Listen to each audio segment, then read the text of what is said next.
अस्सलाम वालेकुम my dear viewers, क्या हाल चाल है आप सबकी। उम्मीद है कि आप सब बिल्कुल ठीक है, खैरियत से हैं और आपकी प्री जो फर्स्ट है वो तो माशाल्लाह से बहुत ही अच्छी जा रही होगी। एंड आई होप कि आपको मेरी वीडियोस भी बहुत ही ज़्यादा पसंद आ रही होंगी और आपको मेरी समझ भी आ रही होगी जो मैं आपको समझाती हूँ। जैसा कि हमने अपनी लास्ट वीडियो में टीम मून की पूरी ट्रांसलेशन को डिस्कस किया था एंड इसमें हमें ये डिस्कस किया था कि बेसिकली टीम मून जो है वो टीम मून से मुराद है कि इसमें 4 लाख ऐसे लोग थे जिसने जो है वो अपोलो 11 के मिशन में सब ने मिलकर काम किया था। और ये कैथरीन तमिश ने इस मजमून को लिखा है और इसमें ये हमें पता लगता है कि जब एक मुतअद्दिद टीम मुसलसल लगन और मेहनत से काम करती है तो कामयाबी जो है वो हर हाल में हमारी ही होती है। और जैसे कि हमने अपने लास्ट वीडियो में इसकी पूरी ट्रांसलेशन को डिस्कस किया था and now we are going to discuss the box questions and answer questions of this chapter. So without any time wasting, let's start our lecture. And before going to start the lecture, please subscribe my channel, share my videos and also like my videos. What was significant about Neil Armstrong's first step on the moon? कि Neil Armstrong का जो पहला कदम था चांद के बारे में उसकी क्या अहमियत थी। अब चूँकि ये बात मैंने आपको पहले भी बताई है, अक्सर बताती हूँ जब भी मैं आंसर क्वेश्चन बताती हूँ कि जब भी आपका जो है वो कहीं पे आपके क्वेश्चन में वाज या इज़ एम आर या हैज़ हैव में कहने से मुराद ये है कि आपका जो टेंस आपके सवाल में बयान किया गया होता है आपने अपने जवाब में उसी टेंस को क्या करना होता है, इस्तेमाल करना होता है। ठीक है, अब यहाँ पर अगर हम देखें वाज है तो हमने इसका मतलब है कि पास्ट में बात पूछी गई है तो हमने अपना जवाब भी किस में देना है जी, पास्ट में देना है। यहाँ पर कहते हैं Neil Armstrong first step on the moon marked a historic milestone for humanity. Neil Armstrong के चांद पर पहले कदम इंसानियत के लिए तारीख कामयाबी थी। He was the first person ever to walk on the lunar surface. कहते हैं कि वो चांद पर चलने वाले पहले इंसान थे। इस फेमस वर्ड्स उनके जो मशहूर अल्फाज one small step for man के एक छोटा सा कदम इंसान का became a symbol of global achievement, वो दुनिया भर में मशहूर हुआ। ठीक है, अभी यहाँ पर कहते हैं कि this movement united people around the world in awe and pride. ये लम्हा पूरी दुनिया के लिए फ़ख्र और हैरत का बाइस बना। नेक्स्ट क्वेश्चन कहते हैं कि why was the job of mistress at Playtex so important for the Apollo 11 mission. हैं ख़वातीन हैं जिन्होंने जो है वो अपनी जॉब की, वो जो है वो इस अपोलो मिशन के लिए क्या अहमियत रखती थी। आंसर में कहते हैं the seamstress made the astronauts spacesuits by hand. कहते हैं कि यहाँ पर कहते हैं कि उन्होंने जो प्लेटेक्स की ख़वातीन ने हाथ से खलाई सूट तैयार की। ईच सूट हर suit had to be perfect to survive the harsh space environment. ये सूट खला के सख्त माहौल में हिफाजत के लिए ज़रूरी था। One small mistake could risk on astronauts life. कहते हैं एक छोटी सी गलती से भी एस्ट्रोनॉट की ज़िंदगी को ख़तरा हो सकता था। Their careful stitching was a life saving contribution to the mission. उनकी मेहनत मिशन की कामयाबी के लिए एक बहुत बड़ा जो है वो उनके लिए अहम थी। कहते हैं कि उनकी जो एहतियात है, जो उनकी सिलाई वाली एहतियात है, जैसे उन्होंने स्टिच किया था, उनकी मेहनत जो है was a life saving contribution, कि वो ज़िंदगी जो है वो बचाने का हिस्सा बनी इस मिशन में। जी नेक्स्ट हमारा क्वेश्चन बेटे, what kind of problem were the NASA engineers trying to solve by the Saturn versus rocket. अब यहाँ पे कहते हैं कि नासा के इंजीनियर्स हैं वो कौन से मसले को हल कर रहे थे स्टर्न वर्सेस रॉकेट में। आंसर में कहते हैं NASA engineers work to make the Saturn versus rocket stable and safe. NASA के इंजीनियर स्टर्न वर्सेस रॉकेट को महफूज और मुस्तकम जो है बनाने का काम किया। They had to solve problems like precise navigations and reentry. उन्हें रहनुमाई और वापसी जैसे मसाइल को हल करने थे। दे रैन काउंटलेस टेस्ट एंड स्टिमुलेशंस। उन्होंने बहुत से तजुर्बात और टेस्ट किए। There hard work insured the rocket could carry astronaut to the moon and back safely। उनकी मेहनत ने, कहते हैं कि उनकी मेहनत ने इस जो है वो मिशन की कामयाबी को क्या बनाया, मुमकिन बना दिया। आगे क्वेश्चन नंबर 4 में कहते हैं कि why was it important for each member of the mission control team to have a specific role. अब यहाँ पे कहते हैं कि क्यों ये अहम था कि इस मिशन में हर मेंबर ने अपना एक ख़ास किरदार अदा किया। Each team member had a unique जो है वो यूनिक टास्क टू मैनेज। अभी यहाँ पे कहते हैं कि unique critical task to manage, हर रुकन का अलग और एक अहम काम था। There coordination helped response quickly to emergency. उनकी हमआंगनी ने हंगामी हालात में फौरी फैसलों को मुमकिन बनाया. They practised all possible scenarios before the mission. उन्होंने पहले तमाम मुमकिन मसाइल की मशक की. This help ensured fast and accurate decisions during the landing. यही तैयारी लैंडिंग के वक्त उनके काम आई. आगे हमारा बहुत क्वेश्चन और लास्ट क्वेश्चन है कि who was Margaret Hamilton and what was her role in the Apollo 11 mission. यहाँ पे कहते हैं कि मार्गरेट हैमिल्टन कौन थी और उनका अपोलो मिशन में क्या किरदार था. Margaret Hamilton was the lead software engineer for the lunar module. यहाँ पर कहते हैं कि मार्गरेट हैमिल्टन कमरी मॉड्यूल की सॉफ्टवेयर इंजीनियर थी. She developed code that managed computer overload during landing. उन्होंने ऐसा सॉफ्टवेयर बनाया जो लैंडिंग के वक्त कंप्यूटर और लोड को संभाल सके. Her software allowed the system to focus on important task. उनके सॉफ्टवेयर का अहम कामों को तरजीह देता था. This help save the mission at a critical moment. और इनके मिशन की कामयाबी जो है वो उस पेचीदा हालात में, उस पेचीदा लम्हे में जो है बहुत ज़्यादा कारआमद साबित हुई. आई होप कि आपको ये बॉक्स क्वेश्चन बहुत ही ज़्यादा अच्छे तरीके से समझ आ गए होंगे. आइए चलते अब हमारे एक्सरसाइज क्वेश्चन की तरफ. So my dear viewers, here is our exercise questions. So question number 1 is, why does the author choose to focus on the seamstress at playtex? Section 2 के section 2 में author ने क्यों ज़्यादा जो है वो दर्जनों पर ख़वातीन जो दर्जी हैं उन पर क्यों इतना फोकस किया है. And when discussing the Apollo mission, जब जो है अपोलो मिशन को डिस्कस किया जा रहा था. What significance do their contributions hold the border text of the mission? और उनकी क्या अहमियत है इस पूरे जो है वो हिस्से में, जो पूरा जो कॉन्टेक्स्ट बयान किया गया है मिशन का.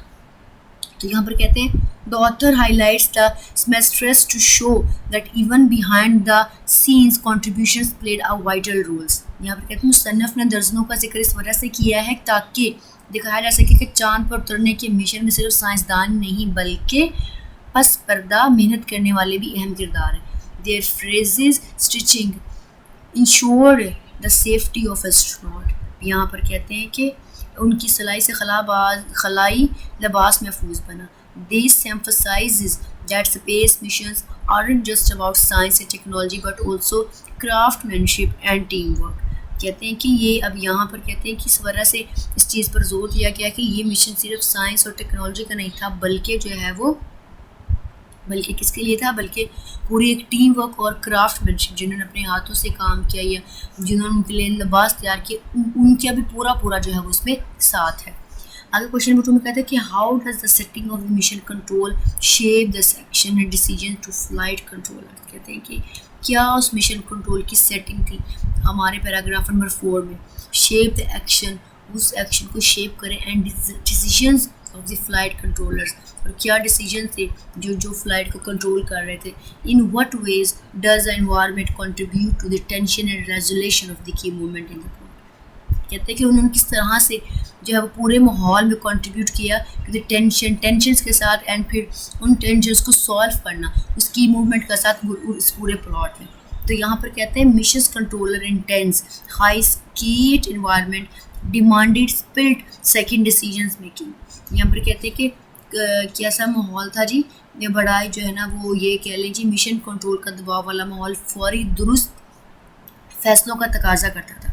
With alarms going of and lives at risk. यहाँ पर कहते हैं कि वहाँ के माहौल ने टीम पर, यहाँ पर कहते हैं कि वहाँ जब विद अलार्म गोइंग ऑफ, कि जब अलार्म जो है वो बंद होने जा रहे थे, लाइव्स एट रिस्क, और जिंदगियाँ जो है वो ख़तरे में थी. द सेटिंग एम्पलीफाइड प्रेशर, फिर उनका दबाव था. दिस टेंशन शोड, ये टेंशन जाहिर करती है कि how calm and coordinated responses were crucial to solving problems during the landing.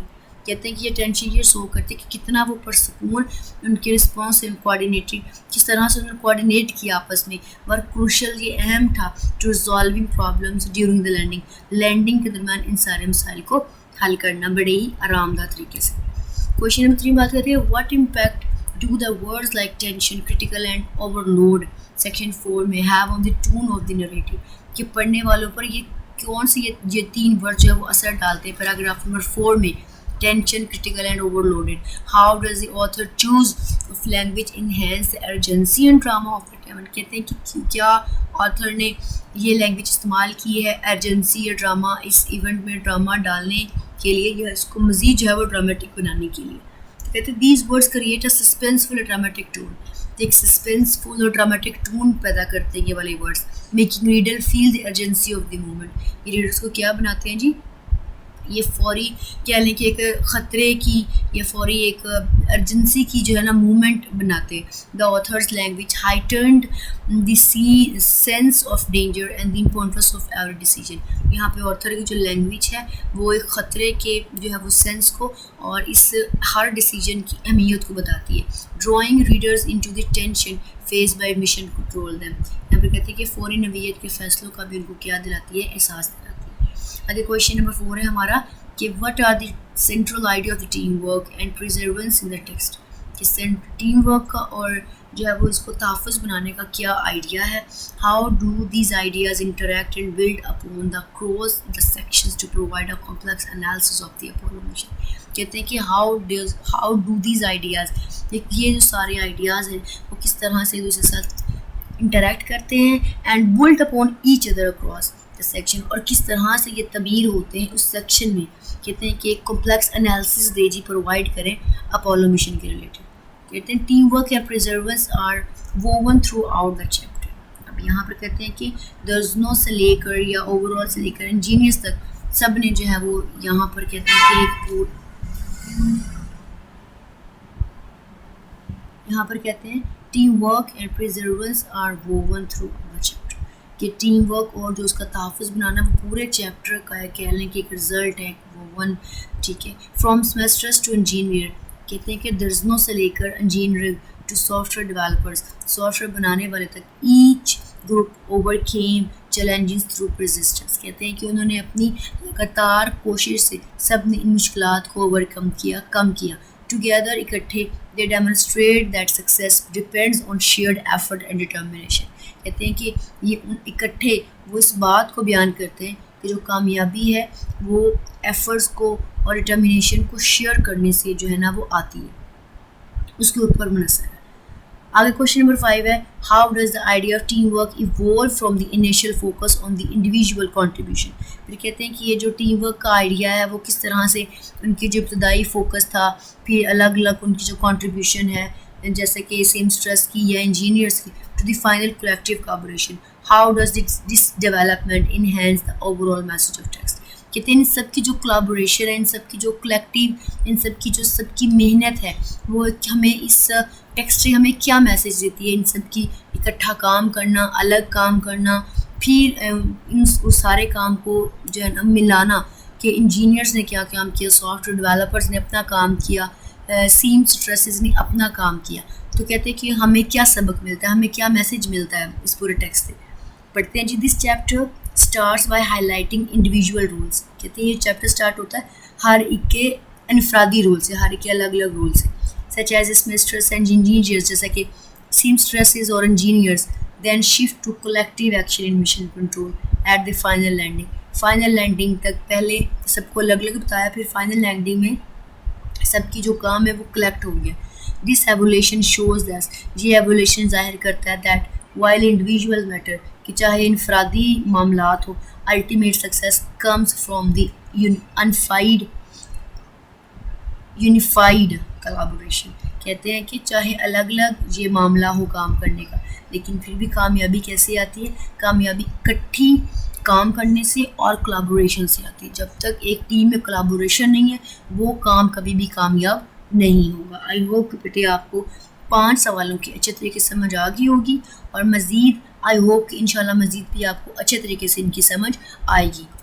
Next question बेटे हमारा क्वेश्चन नंबर 6 है कि how might the portrayal of Apollo 11 in the documentary differ from the narrative presented in team moon. Why might these differences exist and how do they affect the viewers, readers understanding of the mission?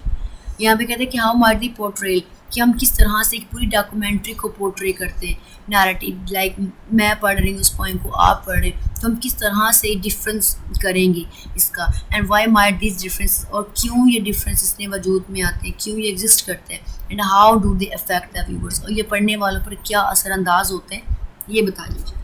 अब यहाँ पे कहते हैं कि our documentary might focus more on visuals and real time reactions, कि जब documentary जो है ना वो देखने पर और हकीकत के टाइम पर ज़्यादा फोकस करती है, वाइल जबकि team moon provides deeper insight into behind the Sunny's efforts. यहाँ पर कहते हैं लेकिन जो टीम मून है वो हमें एक डीपर मीनिंग देती है उसके पीछे की मेहनत पर। दीज डिफरेंसेस एग्जिस्ट बिकॉज ये डिफरेंस वजूद जी, तो ये डिफरेंसेस हमें ये जो वजूद हैं, ठीक है, ये जो मौजूद हैं जी, हमें अलाउ करती है, ये बुक्स हमें अलाउ करती हैं कि हम स्टोरी टेलिंग, हम कहानी बताएं वेरियस डॉक्यूमेंट्रीज, जहाँ पर documentaries relay on footage and interviews, जहाँ पर डॉक्यूमेंट्रीज हैं वो फुटेज या इंटरव्यूज़ पर मुनसर होती हैं, रिले करती हैं, ठीक है। कहते हैं क्वेश्चन नंबर 7 में what would be the impact of team moon had focus slowly on the astronaut perspectives instead of highlighting the contributions of 4 lakh people involved, how would this change the narrative message। यहाँ पे कहते हैं कि what would be the impact, क्या असर पड़ता team moon पर, has focused slowly on the astronauts perspectives instead of highlighting the contribution of। यहाँ पे कहते हैं कि क्या फोकस पड़ता अगर हम सिर्फ एस्ट्रोनॉट को जो है वो बताते बनिस्बत के 4 लाख पीपल को जो है ना वो हाईलाइट किए बिना, तो how would this change the narrative message, तो ये नैरेटिव के पढ़ने वाले के मैसेज को किस तरह से चेंज कर सकता था। ये the story only focused on astronaut, कहते हैं अगर स्टोरी सिर्फ एस्ट्रोनॉट पर रखी जाती it would overlook the vast team effort behind the mission, और जस्ट एक थोड़ी बहुत नज़र जो है पूरी वसी टीम के ऊपर रखी जाती जो कि इस मिशन के पीछे थी। The narrative would become narrow, जो नैरेटिव है ना उसका जो सोचना बिल्कुल छोटा हो जाता है, वो तंग पड़ जाता, losing the power of message, और वो उस पावरफुल मैसेज को खो देता that Apollo was a result of thousand of people working together, और कहते हैं कि वो उस मैसेज के पावर को खो देता और उस रिज़ल्ट को खो देता जो कि हज़ारों जो लोग हैं वो इस टीम के पीछे, इस मिशन के पीछे क्या कर रहे थे, एक टीम की तरह काम कर रहे थे। नेक्स्ट क्वेश्चन नंबर 8 है हमारा, in what ways does the portrayal of Margaret Hamilton section 5 as a complex chapter, in what ways does the portrayal of Margaret Hamilton section 5 as a complex character with foresight, technical expertise advance the theme of innovation and teamwork। कहते हैं कि इस हम क्या portrayal करते हैं Margaret के Hamilton, ठीक है, सेक्शन 5 में इसके पैराग्राफ नंबर 5 में उन्होंने बताया हुआ है कि एक कॉम्प्लेक्स कैरेक्टर है, ठीक है, और उनकी जो टेक्निकल एक्सपर्टीज़ है वो कहते हैं कि किस तरह से उन्होंने जो है वो इनोवेशन की टीम वर्क में, and how does her development interact with other character stories, और दूसरे करैक्टर्स की स्टोरी के साथ वो किस तरह से उनकी डेवलपमेंट जो है वो इंटरेक्ट करती है, किस तरह से मिलती जुलती है। कहते हैं Margaret Hamilton's coding Forsyte saved the mission during the crisis, कहते हैं कि इनकी जो कोडिंग है वो क्राइसिस में इस मिशन को उन्होंने बचा लिया। Her role highlights not only technical brilliant but also shows how individual expertise contribute to collective success. उनकी जो महारतें हैं वो कहते हैं कि ना सिर्फ उनकी जहानत को शो करती हैं बल्कि उनका जो अलग काम करना है फिर एक कलेक्टिव सक्सेस में जाना वो उस चीज़ को हाईलाइट करते हैं। Reinforcing the theme of innovation through team work, कहते हैं कि एक चीज़ को इनोवेट करना टीम वर्क के ज़रिए इस चीज़ के ऊपर जो है वो रेनफोर्स किया जा रहा है, इसके ऊपर फोर्स किया जा रहा है। What is the author purpose in highlighting the lesser known contributors to Apollo? How does this focus challenge the traditional narrative of space mission that often centers solely on astronaut? यहाँ कहते हैं what is the author purpose? Author का क्या purpose है इन contribution को जो है ना वो हाईलाइट करना और उन सारे मुश्किलात पर किस तरह से उसने फोकस किया है स्पेस मिशन पर that often centers solely on astronaut। यहाँ कहते हैं by showing janitors, mess sisters and technicians, the author breaks a traditional hero-centric narrative. This approach owns the full team, sending the message that every role, no matter how small, is essential in achieving greatness। यहाँ पर क्या बात करते हैं जी, हमारे 9वें question में ये बात हो रही है कि मुसन्नफ़ ये बताना चाहता है कि कामयाबी सिर्फ हीरोज़ की नहीं होती बल्कि हर फ़र्द की एक अहम कोशिश होती है। ये नज़रियाती रवैया खलाबाज मरकज़ी कहानी को क्या करता है जी, चैलेंज करता है। हमारा क्वेश्चन नंबर 10 है जी, What might have happened if the engineers at NASA has failed to solve a key problem? कहते हैं कि क्या होता अगर नासा के जो इंजीनियर्स हैं उस मसले को हल करने में नाकाम होते. How would this have affected the outcome that Apollo mission. तो क्या ये अपोलो 11 मिशन के ऊपर जो उसके रिजल्ट हैं क्या वो अफेक्ट होते. ओके जी. अब कहते हैं कि हैड द इंजीनियर फेल्ड, अगर इंजीनियर्स फेल हो जाते the mission could have ended in disaster. तो जो मिशन है वो डिज़ास्टर में चला जाता, मतलब वो नुकसान में चला जाता. इधर launch failure to inability to return, और उनके लिए वापसी नामुमकिन हो जाती. Their problem solving was key to the rockets flawless performance. अब यहाँ पर कहते हैं कि इंजीनियर्स की मेहनत की जो मिशन की बुनियाद ही वो यही थी. Highlighting the critical nature of the role, वो उनकी जो है वो उनकी जो एक रोल है, उनकी मेहनत का जो रोल है उसके ऊपर जो वो हाईलाइट किया जा रहा है कि उनकी मेहनत की वजह से ये मुमकिन हो पाया कि वो गए भी और जो सेफली उन्होंने ज़मीन पर लैंड भी किया. नेक्स्ट हमारा क्वेश्चन नंबर 11 है कि if you were in Margaret Hamilton position, अगर आप मार्गरेट हैमिल्टन पोजीशन पर होते, developing the software for the reading, और आप जो है वो पढ़ने के लिए एक सॉफ्टवेयर को डेवलप करते, एक क्रिटिकल थिंकर ल्यूनर होते, मॉड्यूल होते, what decision would to make differently, आप कौन सा डिसीजन करते एंड क्यों.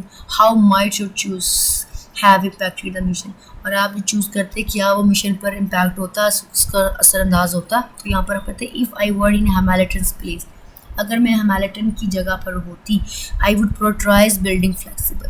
तो मैं किसको करती, मैं उस चीज़ को जी प्रोट्राइज करती, मैं जो है वो खुद एक निज़ाम बनाती. ठीक है. उसके बाद कहते सेल्फ करेक्टिंग सिस्टम को करेक्ट करती जैसा कि उसने किया. However, I might also include more user alert. मैं क्या करती कि मैं मज़ीद जो है वो खलाबाजों को अलर्ट देती. These changes might improve real time understanding but risk overwhelming the astronaut. फिर कहते हैं कि इससे इनको असल सूरत हाल का बेहतर अंदाज़ा होता मगर मालूमात का बोझ बढ़ सकता था. आगे जी हमारा क्वेश्चन नंबर 12 है. How can you summarise the main point of the team. आप टीम मून के मेन पॉइंट को किस तरह से समराइज करेंगे. In the way of captures the essence of team work and collaboration without losing key detail. Team moon tells the story of Apollo 11 through the lens of collaboration. It shows how 4 lakh people from engineer to janitors made the moon landing possible. Each role, however small, was crucial to this historic achievement. 4 lakh अफराद के team work, मेहनत और जद्दोजहद की कहानी जिन्होंने अपने अपने हिस्से का काम किया और चांद पर उतरने का ख्वाब सच किया, और हर फर्द में इसकी अहमियत जो है वो बताई गई है. आगे मेरा लास्ट क्वेश्चन है जी. How would you create a diagram, a flow chart, a mind map, ETC and the key ideas of teamwork, innovation and perseverance of the team. What element would you include to ensure it reflect the text accurately. आप कि आप किस तरह से diagram को create करेंगे अगर ये सारी चीज़ें आपके माइंड में हो, किस तरह से आप मैप बनाएंगे.